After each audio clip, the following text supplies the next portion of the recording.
Aquí por medio de este video vamos a responder las preguntas enviadas por usted. Nuestro grupo corresponde a Giovanni Pozo, Javier Silva y Víctor Vera.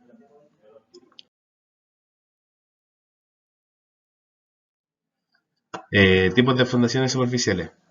Fundamentalmente podemos distinguir dos tipos de cimentaciones directas, las zapatas y las losas. Las zapatas son un tipo de fundación directa que recoge uno o varios pilares o pilas.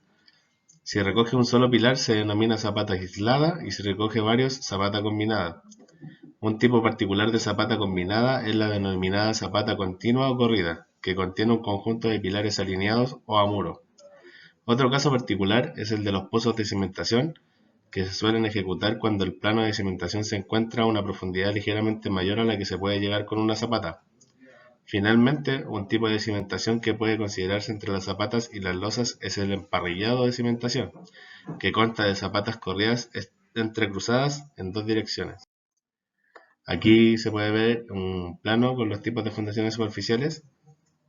Podemos ver la zapata combinada, la aislada, el emparrillado, la zapata corrida bajo muro, la losa, zapata corrida, zapata medianera, zapata de esquina. Cimentación de zapata aislada. Es el tipo de cimentación superficial más habitual junto con las losas de cimentación. Se usa cuando la tensión admisible del terreno es media alta y los cimientos aislados bajos, o lo que es lo mismo que el terreno de fundación sea competentemente y firme. Para evitar deslizamientos laterales, las zapatas aisladas se unen comúnmente con vigas de atado o losas arrastrantes, siendo de especial importancia las zonas sísmicas. Las zapatas se emplean sobre todo en la cimentación de casas o pequeños edificios en las pilas de puentes. Cimentación de zapata aislada, piedra aislada, interior, medianero o de esquina, pilas y puentes, como lo muestra el dibujo. Cimentación de zapatas combinadas y corridas. Suele recurrirse a este tipo de cimentación continua cuando la capacidad portante es ligeramente menor como para adoptar zapatas aisladas, cuando por la propia distribución de los pilares o de la estructura sea más ventajosa unir las cimentaciones de varios pilares próximos entre sí, o porque las cargas por pilas sean tan elevadas que dé lugar a zapatas aisladas muy próximas o solapadas. También es común su uso para evitar asientos diferenciales excesivos en terrenos heterogéneos, en estructuras con diferencias de cargas importantes o en pilares que dan lugar a grandes excentricidades. Normalmente se denomina zapata combinada cuando agrupo dos o más pilares, mientras que zapata continua a aquella que recoge tres o más pilares alineados o un muro. Su uso es muy frecuente para la cimentación de muros, estribos de puente o muros de carga. Cimentación, zapatas combinada y corrida, dos o más pilares continuos, como lo muestra la foto. Losas de cimentación. Este tipo de solución superficial continua se utiliza para reducir asientos totales y diferenciales en terrenos blandos o heterogéneos, o cuando la variabilidad de cargas es importante entre apoyos próximos. La losa de cimentación armada sustituye a las cimentaciones aisladas o a los emparrillados de cimentación cuando el área cubierta por las cimentaciones supone un porcentaje elevado de la superficie de ocupación en planta de la estructura. Las losas de cimentación pueden ser de diferentes tipos: continua y uniforme, aligerada, con refuerzos bajo pilares, nervada, con pedestales o tipo cajón. Conjunto de pilares y muros y marcos, como se ve la losa aquí de cimentación. Losa de cimentación. Las losas de cimentación se emplean mayoritariamente para limitar los asientos diferenciales o totales o cuando exista una variabilidad importante de cargas entre apoyos cercanos. El sistema de cimentación por losa tiende a integrar estas heterogeneidades, pero a cambio de una distribución irregular de las presiones sobre el terreno. Tenemos la losa continua uniforme, la losa con refuerzos bajo columna, la losa con pedestales, la losa aligerada, la losa nervada y la losa tipo cajón, que son las que se ven acá en corte y en planta. ¿Cómo se transmite la carga al suelo? Las cargas que deben transmitir de la cimentación al terreno. Cuando se habla de cimentaciones se habla también de la parte más importante de una construcción y a la cual no debe ahorrarse ni materiales ni cuidados, pues a su deficiencia se deben siempre las grietas producidas al recibir una cimentación una carga superior a su capacidad resistente. Es un grave error reducir por economía las dimensiones de calidad y proporciones de los materiales a emplear en las fundaciones, por cuanto será muy costoso pretender subsanar los defectos originados por estas deficiencias, lo cual no se logrará sin recurrir al esfuerzo de cimientos construidos defectuosamente, con el consiguiente incremento del costo original de la estructura.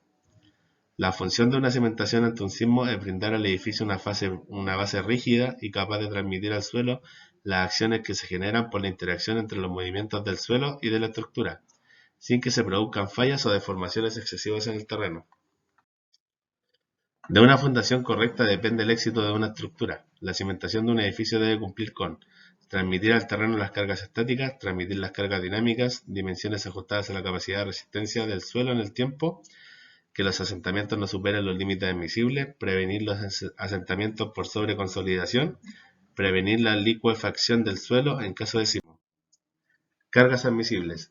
La carga admisible depende de los asientos que deben ser compatibles con la capacidad de deformación de la estructura, o depender únicamente de condiciones de resistencia. En este caso, es el coeficiente entre la carga de rotura del terreno y el coeficiente de seguridad. Como coeficiente de seguridad es habitual considerar 3 para la combinación más desfavorable de las acciones del peso propio, sobrecarga normal de uso y viento, y 2 para la combinación más desfavorable de las acciones del peso propio, sobrecargas máximas, viento y sismo. Para el diseño de una cimentación debemos conocer la capacidad de carga del terreno. Esta capacidad se determina generalmente mediante el ensayo del suelo.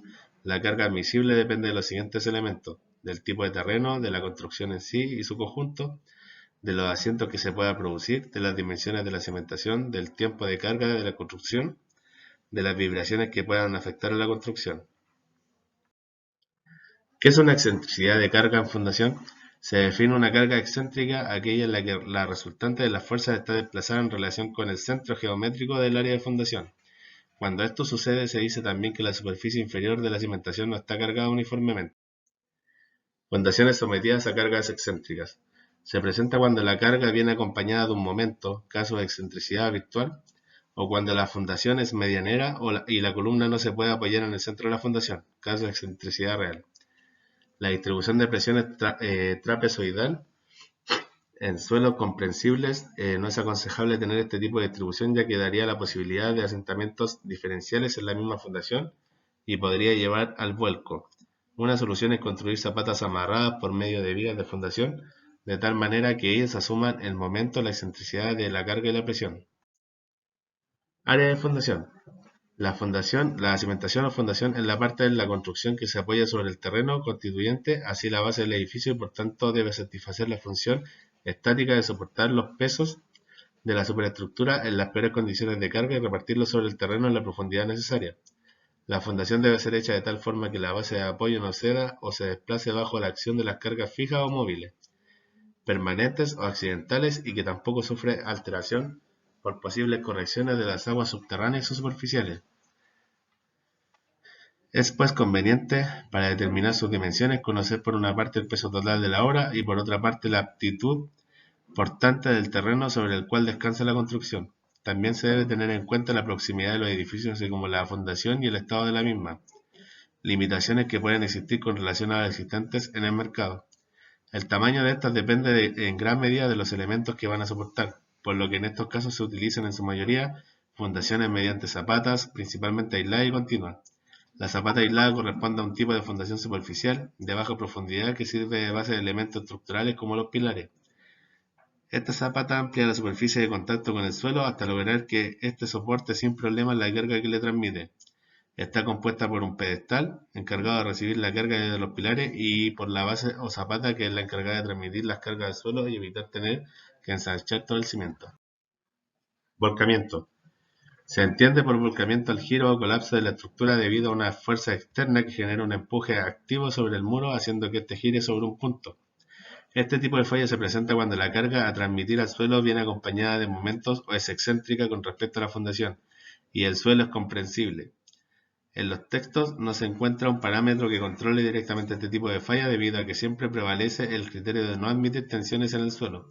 Este criterio no es suficiente para asegurar este tipo de falla.